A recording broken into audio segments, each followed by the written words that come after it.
Justin Brownlee, sa mga Asian teams lang gagamitin para sa naturalized player ng Gilas. Justin Arana, gustong kunin ng Ginebra. Rap, nag-offer na raw kayo kay... Ganun kasi kailangan ganun eh. You have to offer a contract dahil kung hindi, para yung ma-secure mo siya. Yeah. Alex Stockton, nag-request na rin ng trade sa Converge. At Coach Aldin Ayo, papalitan na bilang head coach ng Converge. Alex Stockton ay two-way player. Matangkad na point guard, bata at walang history ng major injury. Nilabas ng sports writer na si Snow Badwa, itong si Alex Stockton ay gusto na umalis sa Converge. Pagkatapos i-terminate ng Converge ang kontrata, Pactalio. Ang matunog na team para kunin ang serbisyo ni Alex Stockton ay ang Ginebra at ang ROS. Si Alex Stockton ay pwede nating ikumpara kay Chris Ross ng SMB.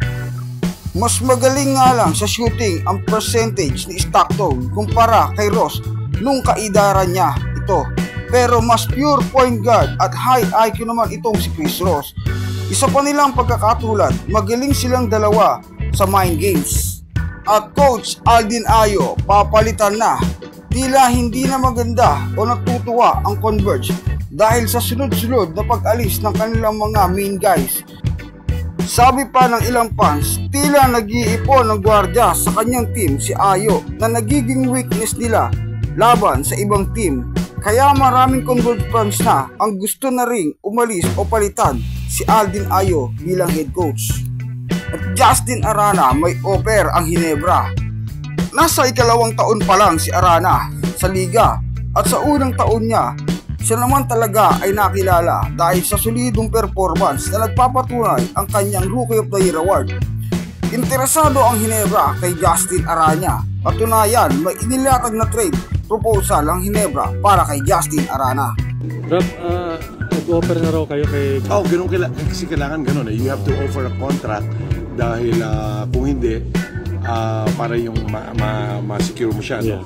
Malapit nang matapos ang 2 years na kontrata ni Justin Arana sa Converge.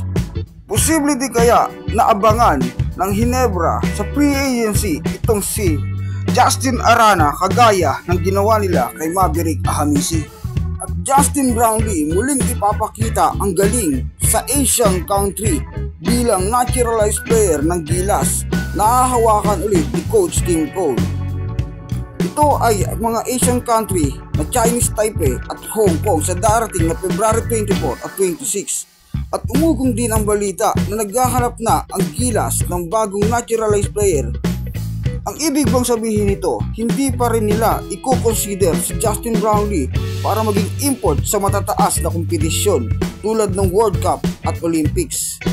Naghahanda ang SBP at Gilas sa future na hahawakan ni Coach Tim Cole dahil nasabi din ni CTC na target niya ang Olympics. Hindi kaya unfair para kay Justin Brownlee na tuwing sa Asian level siya ang ginagamit pagdating sa matataas na kompetisyon, ibang naturalized player na ang nilalaban ng Gilas. At si Justin Arana ay posible na kayang makuha ang tuluyan ng Ginebra para sa darating na All-Filipino Conference o sa 49th season. I've talked to him like 3-4 times. Okay naman siya. He already agreed to the contract. Yeah. Okay. Yeah.